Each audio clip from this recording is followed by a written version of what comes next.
രാഹുൽ മാങ്കൂട്ടത്തിനെ കുറച്ചുകൂടി നേരത്തെ KPCC പുറത്താക്കണമായിരുന്നു. ഒരു ഷഹനാസ് എന്ന് പറയുന്നൊരു വനിത ഷാഫി പറമ്പലിനെയും കൂടി അവർ ബുദ്ധിമുട്ടിക്കുന്ന നിലയിൽ കമൻറ്റ് പറയേണ്ടി വന്നു. അയാൾക്ക് കിട്ടാവുന്ന സ്ത്രീകളോടെല്ലാം ഇത് ചോദിക്കുന്ന അല്ലെങ്കിൽ സ്ത്രീകളോട് വേറെ മോശമായി സംസാരിക്കുന്ന ഒരു പ്രകൃതക്കാരനാണ് രാഹുൽ മാങ്കൂട്ടത്തിൽ. ഷാഫി പറമ്പലിൻ്റെ ഫോൺ പരിശോധിക്കണം എന്നുള്ള BJPയുടെ ഡിമാൻഡിനപ്പുറം ഷാഫി പറമ്പലിനെ വിളിച്ച് കാര്യങ്ങൾ ചോദിക്കണം, മൊഴിയെടുക്കേണ്ടി വരും.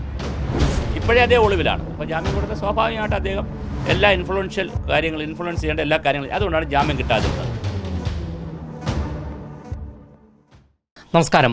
ലൈംഗിക പീഡന പരാതിയിൽ രാഹുൽ മാങ്കൂട്ടത്തിൻ്റെ മുൻകൂർ ജാമ്യാപേക്ഷ കോടതി ഇപ്പോൾ തള്ളിയിരിക്കുകയാണ്. അതുകൂടാതെ പാർട്ടിയടക്കം അദ്ദേഹത്തെ പുറത്താക്കിയിരിക്കുന്നു. രാഹുൽ മാങ്കൂട്ടത്തിനെ എന്നിട്ടും എന്തുകൊണ്ടാണ് കേരള പോലീസിന് പിടികൂടാൻ സാധിക്കാത്തത്? നിരവധി ചോദ്യങ്ങളാണ് ഇനി അങ്ങോട്ട് ഉയർന്നു വരുന്നത്. അതുകൂടാതെ രാഹുൽ മാങ്കൂട്ടത്തിൻ്റെ രാഷ്ട്രീയ ഭാവി ഇനി എങ്ങോട്ടാണ് പോവുക എന്നുള്ളതെല്ലാം തന്നെ ഒരു ചോദ്യചിഹ്നമായി നിലനിൽക്കുന്നു. ഈ ഒരു വിഷയത്തിൽ ഇപ്പോൾ മറുനാടനോട് പ്രതികരിക്കുകയാണ് സാമൂഹിക നിരീക്ഷകനായ ഡോക്ടർ വി സുഭാഷ് ചന്ദ്രബോസ്. രാഹുൽ മാങ്കൂട്ടത്തിനെ കുറച്ചുകൂടി നേരത്തെ KPCC പുറത്താക്കണമായിരുന്നു. ഇന്ന് KPCCയിൽ വേറൊരു ഡെവലപ്മെൻ്റ് ഉണ്ടായി. ഒരു ഷഹനാസ് എന്ന് പറയുന്നൊരു വനിത വന്നിട്ട് ഒരു കമൻറ്റ് പറയേണ്ടി വന്നു. ഷാഫി പറമ്പലിനെയും കൂടി അവർ ബുദ്ധിമുട്ടിക്കുന്ന നിലയിൽ കമൻറ്റ് പറയേണ്ടി വന്നു. നമ്മുടെ രാജ്മോഹൻ ഉണ്ണിത്താൻ വളരെ നേരത്തെ പറഞ്ഞായിരുന്നു ഇയാളെക്കുറിച്ച് എല്ലാം ഞാൻ പറഞ്ഞാൽ ബുദ്ധിമുട്ടാവുമെന്ന്. അപ്പോൾ അതിൻ്റെ അർത്ഥം രാഹുൽ മാങ്കൂട്ടത്തിൻ്റെ ഈ സ്ത്രീകളോടുള്ള താല്പര്യം, അത് അകത്തുള്ളതാകട്ടെ പുറത്തുള്ളതാവട്ടെ, KSUക്കാരോട് യൂത്ത് കോൺഗ്രസ്സുകളുടെ പുറത്താവട്ടെ, ഈ താല്പര്യം എല്ലാവർക്കും അറിയാമെന്നുള്ള രഹസ്യമായിരുന്നു. എന്തുകൊണ്ട് കോൺഗ്രസിനകത്തുള്ള സീനിയറായിട്ടുള്ള ബിന്ദു കൃഷ്ണയെ പോലെയുള്ളവർ, അല്ലെങ്കിൽ ഒത്തിരി നേതാക്കളുണ്ടല്ലോ, ഷാനിമോൾ ഉസ്മാനെ പോലുള്ള വനിതകൾ തന്നെ ഉണ്ടല്ലോ, ഇവനെ പിടിച്ച് കെട്ടിച്ചില്ല? ഇയാളെ പിടിച്ച് കെട്ടിച്ചാൽ കുറച്ച് പരിപാടി തീരുമായിരുന്നല്ലോ. അപ്പോൾ അതുപോലെ സീനിയർ നേതാക്കൾ ആരും ഇയാളെ അറിഞ്ഞില്ലേ നമുക്കൊന്നും പറയാനില്ല. പക്ഷേ അറിഞ്ഞു എന്നാണ്, ഷാഫി പറമ്പൽ അടക്കമുള്ള അറിഞ്ഞു എന്നാണ് നമ്മളിപ്പോൾ അറിയുന്നത്. മാത്രമല്ല ഷഹനാസിനെ വാട്സപ്പ് ഗ്രൂപ്പിൽ നിന്ന് പുറത്താക്കിയിരിക്കുന്നത്. അതെന്താണെന്ന് നമുക്ക് മനസ്സിലായില്ല പറഞ്ഞുകൊണ്ട്. വീണ്ടും തിരിച്ചെടുത്തിട്ടുണ്ട്. പുറത്താക്കിയ പൊതുസമൂഹം മോശമാക്കും. ഈ കോൺഗ്രസ് മനസ്സിലാക്കേണ്ട ഒരു കാര്യം, പൊതുസമൂഹം ഉണ്ട് ഇവിടെ. നിങ്ങൾ എന്തുകൊണ്ട് ഇന്ത്യയിലെ ഏറ്റവും വലിയ ഗാന്ധിജിയുടെ പിന്മുറക്കാരെന്ന് അവകാശപ്പെട്ടൊരു പാർട്ടി ഇന്ന് ഇന്ത്യയിൽ ഇങ്ങനെ നിൽക്കുന്നെങ്കിൽ അത് പുറത്തുനിന്ന് ആരും ഒന്നും ചെയ്തിട്ടല്ല.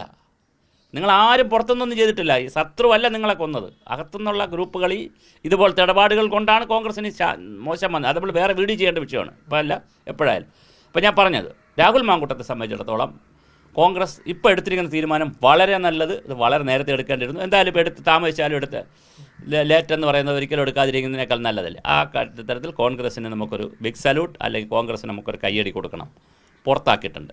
ജാമ്യം കിട്ടാത്തത്, സാധാരണ ജാമ്യ വ്യവസ്ഥ, ജാമ്യം എടുക്കട്ടെ നമുക്കറിയാം, 1 മണിക്കൂർ അരമണിക്കൂറിനകത്ത് ഒരു തീരുമാനം എടുക്കും ജഡ്ജി. പക്ഷേ ഇത് വളരെ കോംപ്ലിക്കേറ്റഡ് ആണ്. കാരണം ശാസ്ത്രമംഗൽ അജിത്ത് എന്ന് പറയുന്ന ആൾ ചെറിയ വക്കീലല്ല. അദ്ദേഹം കൈവച്ച എല്ലാ കേസിലും അദ്ദേഹം ജാമ്യം വാങ്ങിച്ച് കൊടുത്തിട്ടുണ്ട്. അപ്പോൾ അദ്ദേഹം വളരെ തന്ത്രപരമായി ഒരുപാട് ഡോക്യുമെൻ്റ് എത്തിച്ചിരിക്കാം. അപ്പോൾ സീൽഡ് കവറിലാണ് ഡോക്യുമെൻ്റ് കൊടുത്തിരിക്കുന്നത്. അടഞ്ഞ സ്ഥലത്ത് വെച്ച് എന്ത് നടക്കണമെന്ന് പറഞ്ഞു, അടച്ച മുറിയിൽ നടക്കണമെന്ന് പറഞ്ഞു, നോട്ട് ടു അറസ്റ്റ് എന്ന് പറയുന്ന ഒരു ഉത്തരവ് വേണമെന്ന്. അപ്പോൾ അങ്ങനെ വളരെ തന്ത്രപരമായി നിയമത്തിൻ്റെ എല്ലാ പഴുതുകളും എടുത്തിട്ടാണ് അവർ വാദിച്ചത്. പക്ഷേ എന്നിട്ടും കോടതി കൊടുത്തില്ല. കോടതി രാഹുൽ ഈശ്വറിൻ്റെ കേസിൽ ഇതുപോലെ ആയിരുന്നു. ജഡ്ജി പലതും നോക്കി, ഈ ഡോക്യുമെൻറ്റുകൾ നോക്കി, ഡിജിറ്റൽ തെളിവുകൾ നോക്കി. അതുപോലെ ഇയാളുടെ കേസിലും ഡിജിറ്റൽ തെളിവുകൾ നോക്കി കാണും. പിന്നെ ജാമ്യം കൊടുക്കാത്തത് MLA ആണ്, ഇൻഫ്ലുവൻഷ്യൽ പേഴ്സണാണ്, KPCCയുടെ വലിയ നേതാവാണ്. അപ്പോൾ അത് സ്വാഭാവികമായിട്ട് ജാമ്യം കൊടുത്താൽ അദ്ദേഹം ജാമ്യമില്ലാതിരിക്കുമ്പോഴേ, അല്ലെങ്കിൽ ഇപ്പോഴേ അതേ ഒളിവിലാണ്. അപ്പോൾ ജാമ്യം കൊടുത്താൽ സ്വാഭാവികമായിട്ട് അദ്ദേഹം എല്ലാ ഇൻഫ്ലുവൻഷ്യൽ കാര്യങ്ങൾ ഇൻഫ്ലുവൻസ് ചെയ്യേണ്ട എല്ലാ കാര്യങ്ങളും, അതുകൊണ്ടാണ് ജാമ്യം കിട്ടാതിരുന്നത്. പിന്നെ രാഹുൽ മാങ്കൂട്ടത്തിൻ്റെ ഒരു കാര്യം ഞാൻ അദ്ദേഹത്തിൻ്റെ വ്യക്തിപരമായി പറയുന്നത്, കോൺഗ്രസ്സിലെ ഒരുപാട് നേതാക്കളെ ഓവർടേക്ക് ചെയ്തിട്ടാണ് രാഹുൽ മാങ്കൂട്ടത്തിനെ പാലക്കാട് കൊണ്ടുപോയി നിർത്തുന്നത്. അതിൽ ഷാഫി പറമ്പലിന് വലിയ പങ്കുണ്ട്. പക്ഷേ ഷാഫി പറമ്പൽ മാത്രമല്ല, അന്ന് VD സതീശൻ അടക്കമുള്ള ടീം ഒന്നിച്ചാണ് നിന്നത് അവർ. പിന്നെയാണ് ഇപ്പോൾ VD സതീശനായിട്ട് തെറ്റിയത്. കാരണം VD സതീശനെ സംബന്ധിച്ച് നമ്മൾ മനസ്സിലാക്കുമ്പോൾ കുറച്ചുകൂടി തത്വാധിഷ്ഠ നിലപാടുള്ളതാണ് എല്ലാ കാര്യത്തിലും. ഇക്കാര്യത്തിൽ ഇവന്മാർ കയ്യിരിപ്പ് മോശമെന്ന് അറിഞ്ഞുകൊണ്ടായിരിക്കും VD സതീശൻ വെട്ടിയതായിരിക്കും. എന്തായാലും അതിനുശേഷം ഒരു വെട്ടിക്കളികളെല്ലാം കൂടി ഇറങ്ങി VD സതീശനെയും കുറ്റം പറയുന്നുണ്ട്. അപ്പോൾ ഷാഫി പറമ്പിലും ഉണ്ടായിരുന്നു. അപ്പോൾ ഇദ്ദേഹത്തെ കറക്റ്റ് ചെയ്യാൻ പറ്റിയിട്ടില്ല. നമ്മുടെ പയ്യൻസിനെ, രാഹുൽ മാങ്കൂട്ടത്തിന്. അതിനകത്തുള്ള സ്ത്രീകളോടിങ്ങനെ, പുറത്തുള്ളവരോടിങ്ങനെ, യൂത്ത് കോൺഗ്രസ്സുകാരോടിങ്ങനെ, ശ്രീലങ്ക പോകുന്ന ഷഹനാസിനോടിങ്ങനെ, എല്ലാവരും അയാൾക്ക് കിട്ടാവുന്ന സ്ത്രീകളോടെല്ലാം ഇത് ചോദിക്കുന്ന, അല്ലെങ്കിൽ സ്ത്രീകളോട് വേറെ മോശമായി സംസാരിക്കുന്ന ഒരു പ്രകൃതക്കാരനാണ് രാഹുൽ മാങ്കൂട്ടത്തിൽ. ഞാൻ പക്ഷേ കുറച്ചുകൂടെ മാറി ചിന്തിക്കുന്ന ആളാണ്. അടിയന്തരമായിട്ട് ചെയ്യേണ്ടത് രാഹുൽ മാങ്കൂട്ടത്തിൽ കല്യാണം കഴിക്കണം. അയാളെ പകുതി പ്രശ്നം തീരും. കാരണം അദ്ദേഹത്തിന് ലൈംഗികമായിട്ടുള്ള ഒരു പ്രശ്നമാണ് പുള്ളിക്കുള്ളത്. അത് പരിഹരിക്കാൻ നല്ലൊരു പെൺകുട്ടിയെ കല്യാണം കഴിക്കണം. അതിനിപ്പോൾ ആര് കല്യാണം കഴിക്കാമെന്ന് അറിയില്ല, ഒത്തിരി ബന്ധങ്ങളുള്ളതുകൊണ്ട് പറ്റുമായിരിക്കും. കല്യാണം ഇടപെട്ട് കല്യാണം കഴിക്കണം. 1. 2, അദ്ദേഹം കീഴടങ്ങണം, പുറത്ത് വന്ന് കീഴടങ്ങണം. 3, അദ്ദേഹം MLA സ്ഥാനം രാജിവെക്കണം. പറ്റില്ല, പൊതുസമൂഹത്തോടൊരു മാപ്പും പറയണം. ബാക്കി കോടതി പറയട്ടെ. ഇപ്പോൾ പൊതുസമൂഹത്തിന് തെറ്റിദ്ധരിച്ചതിനാണ് ഞാൻ തെറ്റ് ചെയ്തതിനല്ല മാപ്പ് പറയേണ്ടത്. തെറ്റ് ചെയ്തതിൻ്റെ മാപ്പ് പിന്നെ കോടതിയെ തീരുമാനിക്കുള്ളൂ. പറയാൻ പറ്റത്തില്ല. ഹണി ട്രാപ്പ് അടക്കമുള്ള നമുക്കറിയത്തില്ല. ഇപ്പോൾ പറയേണ്ടതാണ്, എന്നെക്കൊണ്ട് ഇങ്ങനെ ഒരു എന്താണ് പാർട്ടിയും പൊതുസമൂഹവും എന്നെ വോട്ട് ചെയ്ത ജനങ്ങളും മുൾമുനയിൽ നിന്നതിന് ഞാൻ സോറി പറയുന്നു, മാപ്പ് പറയുന്നു. ഞാൻ കോടതിയിൽ വഴി വരാം എന്ന് പറയുകയും കോടതി പോയി ഇത് തെളിയിക്കുകയും വേണം. തെളിയിച്ചിട്ട് ഇപ്പോൾ കൽപ്പാന്തകാലം അറസ്റ്റ് ഇതൊന്നുമില്ല പുള്ളിക്ക്. മാക്സിമം പോയാൽ 50 വർഷം വരും. എല്ലാം കൂടെ കണക്കൂട്ടി കഴിഞ്ഞാൽ 50 വർഷം വരും പുള്ളിക്ക് തടവ്. വകുപ്പുകളെല്ലാം കൂടെ നോക്കിക്കഴിഞ്ഞാൽ 50 വർഷം വരും, 51 വർഷം വരും. പക്ഷേ 10 വർഷമേ മാക്സിമം, മിനിമം. അത് ചിലപ്പോൾ ഒരു 7 വർഷത്തിലേക്ക്. കാരണം പല കാരണങ്ങളാൽ, കാര്യം കൊലപാതകമൊന്നും അല്ലല്ലോ, പക്ഷേ പല കാര്യങ്ങളുണ്ട്. പിന്നെ ഒന്ന് വിശ്വാസവഞ്ചന, റേപ്പ്, റിപ്പീറ്റഡ് റേപ്പ്, അങ്ങനെയുണ്ട്. റേപ്പ് ചെയ്ത ആളിനെ വീണ്ടും റേപ്പ് ചെയ്താൽ കേസ് കൂടും. പ്രഗ്നൻ്റായിട്ട് ആളിനെ റേപ്പ് ചെയ്തു, വീണ്ടും കേസാണ്. ഇരട്ടി 65, 66, 1, 2, 3, 75, 1, ഇങ്ങനെ പല സാധനങ്ങളുണ്ട് അതിനകത്ത്. ഞാൻ എല്ലാം പറയുന്നില്ല. അപ്പോൾ പല വകുപ്പുകൾ കയറിയിട്ടുണ്ട് പുള്ളിയുടെ പേരിൽ. അപ്പോൾ അതുകൊണ്ട് 50-51 വർഷം കിടക്കാം. പക്ഷെ അത്രയും കിടക്കാൻ സാധ്യതയില്ല. ഒരു 5-6 വർഷത്തിനകത്തുള്ള പിന്നെ കുറേ പണം ചിലപ്പോൾ കൊടുക്കേണ്ടി വരും. അത് പിന്നെ സുപ്രീം കോടതി വരെ പോവും. അങ്ങനെയുണ്ടല്ലോ, കേസ് ഇങ്ങനെ പോയി സുപ്രീം കോടതി വരെ പോണതുകൊണ്ട് ചിലപ്പോൾ നേരത്തെ അത് നിയമമാണ്, നമുക്കറിയില്ല. ഈ കാലയളവ് കൊണ്ട് നല്ലൊരു കുടുംബക്കാരനായി മാറുക, പൊതുരംഗത്തും പ്രവർത്തിക്കുക. പൊതുരംഗം അദ്ദേഹത്തിന് അപ്രാപ്യമൊന്നും അല്ലല്ലോ. എന്തെല്ലാം സോഷ്യൽ വർക്ക് ചെയ്യാം, രാഷ്ട്രീയ പ്രവർത്തനം നടത്താം. രത്നാകരൻ മാറി വന്ന് വാത്മീകിയായപ്പോൾ ദൈവമായിട്ട് ആചരിക്കുന്ന നാടാണ് നമ്മൾ. ഭാരതത്തിന് അങ്ങനെ വലിയ കുഴപ്പമൊന്നുമില്ല. ഒരാൾ തെറ്റ് ചെയ്തു, അയാൾ തെറ്റുപറ്റി, എനിക്ക് എൻ്റെ പ്രായത്തിൻ്റെ പക്വതക്കുറവുകൊണ്ട് കുറേ അബദ്ധങ്ങൾ എനിക്ക് പറ്റിയെന്ന് പറഞ്ഞ് തിരുത്തി വന്നാൽ, അല്ല നീ ഗൃഹസ്ഥാശ്രമമായിരുന്നപ്പോൾ അല്ലെങ്കിൽ ഗൃഹസ്ഥയായിരുന്നപ്പോൾ അല്ലെങ്കിൽ കുടുംബജീവിതം അല്ലെങ്കിൽ നീ ജീവിച്ചിരുന്നപ്പോൾ ആദ്യത്തെ ജീവിതത്തിൽ നീ അങ്ങനെ ചെയ്തുകൊണ്ട് ഇനി നിനക്ക് നന്നായിക്കൂടാന്നൊന്നും പറഞ്ഞിട്ട് ചെറുപ്പക്കാരനല്ലേ, അയാൾ നന്നായി വരട്ടെ. തീർച്ചയായിട്ടും അദ്ദേഹം മാറി വരണം. മാറി വന്നാൽ അദ്ദേഹത്തിൻ്റെ കഴിവുകളും കാര്യങ്ങളൊക്കെ സമൂഹം പ്രയോജനപ്പെടുത്തും. പക്ഷേ ഇപ്പോൾ ഉള്ള പ്രശ്നമെന്ന് വെച്ചാൽ ഇത് ഒരിക്കലും നമുക്ക് അംഗീകരിക്കാവുന്ന ഒരു രീതിയിലല്ല പുള്ളിയുടെ പോക്കും പുള്ളിയുടെ നടപടികളും.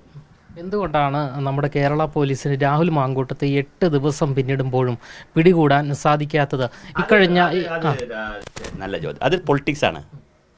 രാഹുൽ മാങ്കൂട്ടത്തിനെ പിടികൂടി അറസ്റ്റ് ചെയ്താൽ തീർന്നില്ലേ എന്ന് വരെ ഇത് നീളും. പഞ്ചായത്ത് തെരഞ്ഞെടുപ്പിൻ്റെ റിസൾട്ടില്ല, 11-ാം തീയതി വരെ നീളാനാണ് സാധ്യത. അതുകൊണ്ടാണ് രാഹുൽ മാങ്കൂട്ടത്തിനോട് ഞാൻ പറയുന്നത്, എന്തെങ്കിലും കോൺഗ്രസിനോട് സ്നേഹം ഉണ്ടെങ്കിൽ അയാൾ എന്ത് ചെയ്യണം? ഈ രാജ്യത്തോടോ കോൺഗ്രസിനോട് സ്നേഹം ഉണ്ടെങ്കിൽ എത്രയും പെട്ടെന്ന് അയാൾ എന്ത് ചെയ്യണം? സറണ്ടർ ചെയ്യണം, കീഴടങ്ങണം. ഇത് ഇവർ വെച്ചുകൊണ്ടിരിക്കില്ല. അല്ലെ ഞാൻ ചോദിക്കണേ, ഇപ്പം ഒരു 8-9 മാസത്തിന് മുമ്പ് നടന്ന സംഭവമല്ലേ? നിലമ്പൂർ തെരഞ്ഞെടുപ്പ് സമയത്തൊക്കെ ആണല്ലോ ഇതിങ്ങനെ ഹൈപ്പായിട്ട് വന്ന്. ഇപ്പോൾ 9 മാസത്തിന് ഇപ്പോൾ എങ്ങനെയാണ് ഇത് കയറി വന്നത്? അപ്പോൾ അതുകൊണ്ട് ഇത് ഇപ്പോൾ വന്നത് പൊളിറ്റിക്സ്, പക്ക പൊളിറ്റിക്സാണ്. അതിനകത്ത് എങ്ങനെയെങ്കിലും ഇപ്പോൾ ശബരിമല അയ്യപ്പൻ കയറി മുകളിൽ വന്നപ്പോൾ അയ്യപ്പൻ്റെ മുകളിൽ അടിക്കാൻ വന്ന രാഷ്ട്രീയമാണ്. അതിപ്പോൾ അധികാരത്തിലിരിക്കുന്നവർ അങ്ങനെ ചെയ്യും. അതിനകത്ത് CPM-നൊന്നും കുറ്റം പറയില്ല. എപ്പോഴും ഇതുപോലത്തെ കേസ്, പ്രത്യേകിച്ച് കേരളത്തിൽ വേറൊരു കാര്യം കൂടെ ഉണ്ട് അമലെ. മലയാളിയുടെ ഏറ്റവും വലിയ ഗുണം എന്താണെന്നറിയാവോ? ആത്മീയതയും മസാലയും കൂടെ വന്നാൽ മലയാളി ഏതേ എടുക്കുള്ളൂ? മസാല എടുക്കുള്ളൂ. മലയാളിയുടെ ഏറ്റവും വലിയൊരു ഗുണമെന്ന് വെച്ചാൽ മസാല എടുക്കുന്നവരാണ്. അപ്പോൾ അതുകൊണ്ട് ഇതുപോലത്തെ കേസുകൾക്ക് വലിയ കൗതുകവും ഇമ്പവും ഉണ്ടായിരിക്കും മലയാളിക്ക്. അതുകൊണ്ടാണ് അതൊക്കെ ഇപ്പോൾ എടുത്തിട്ടത്. അല്ലാതെ ഇപ്പം വന്നതിൽ വേറെ കാര്യമൊന്നുമില്ല. അടിയന്തരമായിട്ട് രാഹുൽ മാങ്കൂട്ടത്തിൽ സറണ്ടർ ചെയ്യണം. കോടതി കീഴടങ്ങാം, അല്ലെങ്കിൽ പോലീസ് സ്റ്റേഷനിൽ കീഴടങ്ങാം. കീഴടങ്ങി കഴിഞ്ഞാൽ തീർച്ചയായിട്ടും എന്ത് സംഭവിക്കും? ഹൈക്കോടതിയിലേക്ക് മൂവ് ചെയ്യുകയാണല്ലോ. 1-2 ദിവസത്തെ കേസല്ലേ ഉള്ളൂ. ഷഹനാസ് പറഞ്ഞത് രാഹുലിൻ്റെ ഗോഡ് ഫാദർ ഷാഫി പറമ്പിലാണ് എന്നാണ്. ഇതിന് പിന്നാലെയാണ് പാലക്കാടുള്ള BJP അധ്യക്ഷൻ പറഞ്ഞത് ഷാഫിയുടെ ഫോൺ പരിശോധിക്കണം, ഈ അറസ്റ്റ് ചെയ്യാത്തതിൻ്റെ കാരണം ഉൾപ്പെടെ SIT ചോർത്തി കൊടുക്കുന്നു എന്നുള്ള സംശയങ്ങളെല്ലാം തന്നെ ഉയർന്നു വരുന്നുണ്ട്. ഇതിനെ എങ്ങനെയാണ് നോക്കിക്കാണുന്നത്? അല്ല, ഷാഫി പറമ്പിലും പക്വതയില്ലാത്ത രാഷ്ട്രീയക്കാരനാണ്. നമ്മൾ എന്നേ പറഞ്ഞതാണ്. ഞാൻ എത്രയോ വീഡിയോ പറഞ്ഞതാണ് പല ചാനലുകളിലും. ഷാഫി പറമ്പിൽ പക്വതയുള്ള നേതാവല്ല. അദ്ദേഹം ജനകീയനാണ്, സമ്മതിച്ചു. ജനങ്ങളുടെ വിഷയത്തിൽ കൂടെ നിൽക്കുന്ന ആളാണ്. ജനങ്ങൾക്ക് ഇഷ്ടപ്പെട്ട നേതാവാണ്. നന്നായി തല്ലുകൊള്ളുന്ന നേതാവാണ്, ഒക്കെയാണ്. പക്ഷെ പക്വതയുള്ള നേതാവല്ല. ഇവർ രണ്ടുപേരുമല്ല. ഞാനൊരു ചെറിയ ഉദാഹരണം പറയാം. നമ്മളെ ഇലക്ഷൻ കമ്മീഷൻ ഇവരെ വണ്ടി പിടിച്ചു. എത്രയോ പേരെ വണ്ടി അന്ന് പിടിച്ചു? PC ജോർജിൻ്റെ, ഷോൺ ജോർജിൻ്റെ, MD രമേശിൻ്റെ പോയ വണ്ടികളെല്ലാം അവർ തടഞ്ഞു. ഇവർ മാത്രം എന്തൊരു ഷോ ആയിരുന്നു. അത് പറ്റത്തില്ല. അപ്പോൾ പക്വതയുടെ ഒരു കുറവുണ്ട്. തീർച്ചയായിട്ടും ഷാഫി പറമ്പലിൻ്റെ ഫോൺ പരിശോധിക്കണം എന്നുള്ള BJPയുടെ ഡിമാൻഡിനപ്പുറം ഷാഫി പറമ്പലിനെ വിളിച്ച് കാര്യങ്ങൾ ചോദിക്കണം, മൊഴിയെടുക്കേണ്ടി വരും. തീർച്ചയായിട്ടും ചോദിക്കണം. കാരണം ഈ കാര്യങ്ങൾ നിങ്ങൾക്കറിയാമായിരുന്നോ, ഇനി വേറെ ഏതെങ്കിലും പെൺകുട്ടികളുണ്ടോ, ഇനി ആരൊക്കെയാണ് ഇതിനകത്ത് ട്രാപ്പ് ചെയ്യപ്പെട്ട് കിടക്കുന്നതെന്നൊക്കെ അറിയണമെങ്കിൽ ഷാഫിയെ ചോദ്യം ചെയ്യേണ്ടി വരും തീർച്ചയായിട്ടും. അപ്പോൾ അതുകൊണ്ട് മാത്രമല്ല, രാഹുൽ മാങ്കൂട്ടത്തിൻ്റെ ഫോൺ പരിശോധിക്കുമ്പം തന്നെ ഈ മെസ്സേജുകൾ സുഹൃത്തുക്കൾക്കൊക്കെ പോയിട്ടുണ്ടോ എന്നുള്ളത് കൃത്യമായിട്ട് അറിയാൻ പറ്റും. അതുകൊണ്ട് ഷാഫി പറമ്പലിന് അത് BJP പറഞ്ഞതുകൊണ്ടോ എന്നുള്ള അർത്ഥത്തിലല്ല ഞാൻ പറയാം. BJP പറഞ്ഞു അത് അവരുടെ പൊളിറ്റിക്സ്. നമ്മളെ സംബന്ധിച്ച് ഇത്രയേ ഉള്ളൂ, ഈ കേസിനെ സമഗ്രമായ രീതിയിൽ എന്ത് ചെയ്യണം, അന്വേഷിക്കണം, വളരെ സമഗ്രമായി അന്വേഷിക്കണം. അത് ഒരു ഷാഫി പറമ്പലിനെയോ ഒരു രാഹുൽ മാങ്കൂട്ടത്തിനെയോ അകത്തിടാൻ വേണ്ടിയിട്ടല്ല, അവരെ കറക്റ്റ് ചെയ്യുന്ന വിഷയമല്ല. ആ ഒരു വാക്യം കൂടെ പറഞ്ഞ് ഞാൻ അവസാനിപ്പിക്കാം. സിന്ധു ജോയി, നമ്മൾ മറന്നു പോകാൻ പാടില്ലാത്തൊരു പേരാണ്. സിന്ധു ജോയി ഇവിടെ നിന്ന് SFIയുടെ ജിഹുവായിരുന്നു. അവർ പോണതിന് മുമ്പ് ഒരു സെൻറ്റൻസും കൂടെ പറഞ്ഞിട്ടാണ് പോയത്. ഈ സ്ത്രീകളെ അങ്ങനെ പാർട്ടിയിൽ നിൽക്കാൻ പറ്റില്ല എന്ന് പറഞ്ഞിട്ടാണ് പോയത്. CPMനകത്തായാലും BJPയിൽ പിന്നെ അങ്ങനെ വന്നില്ല, കാരണം ഈ അധികാര സ്ഥാനങ്ങളൊക്കെ കിട്ടി വരുന്നല്ലേ ഉള്ളൂ അവർക്ക്. അതേസമയം CPMലും കോൺഗ്രസിലും ഒക്കെ സ്ത്രീകൾക്ക് സ്ഥാനം കിട്ടണമെങ്കിൽ, സീറ്റ് കിട്ടണമെങ്കിൽ, അത് പഞ്ചായത്തിൽ സീറ്റ് കിട്ടണമെങ്കിലും എവിടെ സീറ്റ് കിട്ടണമെങ്കിലും വളരെ ഗൗരവതരമായി സ്ത്രീകൾ ഒന്നുകിൽ അവർ വശംവദരാകണം, അല്ലെങ്കിൽ അവർ ആരെങ്കിലും കൊണ്ടു കൊടുക്കണം. ഞാൻ ഒരു പേര് പറയാതെ ഒരു എക്സാമ്പിൾ പറയാം. ഇതുവരെ പറയാത്തൊരു എക്സാമ്പിളാണ്. എനിക്ക് തോന്നുന്നു ആദ്യമായിട്ട് ഞാൻ ഈ മറുനാടനിലാണ് പറയുന്നത്. കേന്ദ്രത്തിലെ ഒരു പ്രധാനപ്പെട്ട കോൺഗ്രസ് നേതാവാണ്. വർഷങ്ങൾക്ക് മുമ്പാണേ. അദ്ദേഹമാണ് നിരീക്ഷകരെ അയക്കും ഈ സ്ഥാനാർത്ഥി ലിസ്റ്റ് ഫൈനലൈസ് ചെയ്യാൻ.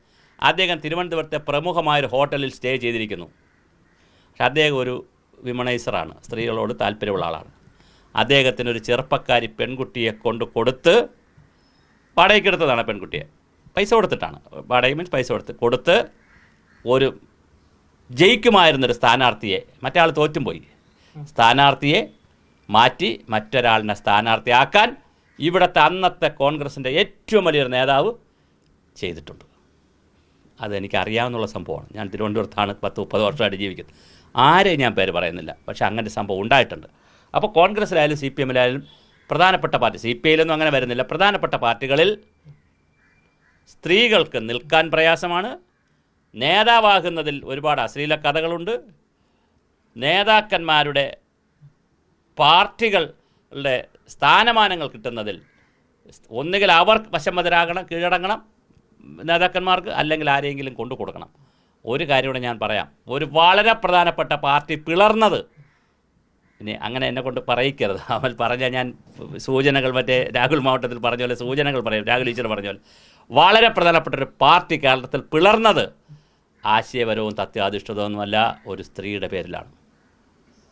ഇത് സംഭവിച്ചിട്ടുണ്ട് കേരളത്തിൽ. അതുകൊണ്ട് പിന്നെ രാജകുടുംബത്തിൻ്റെ കാലം മുതൽ, രാജകുടുംബത്തിന് തിരുവിതാംകൂർ രാജയല്ല, രാജാവിൻ്റെ കാലമുണ്ടല്ലോ ലോകത്താദ്യം മണ്ണിന് വേണ്ടിയായിരുന്നു വഴക്ക്.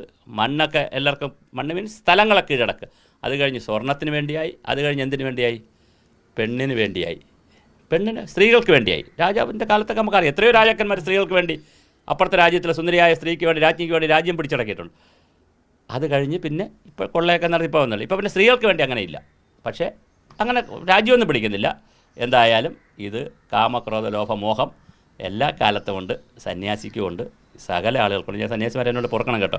വിശ്വാമിത്ര മഹർഷി വരെ കണ്ണ് തുറന്നു, രംഭതിലോത്തക, ഉർവശി, മേനകമാരൊക്കെ വന്ന് ഡാൻസ് ചെയ്തപ്പോൾ വിശ്വാമിത്രൻ വരെ കണ്ണ് തുറന്നു എന്നാണ് ചരിത്രത്തിൽ കിടക്കുന്നത്.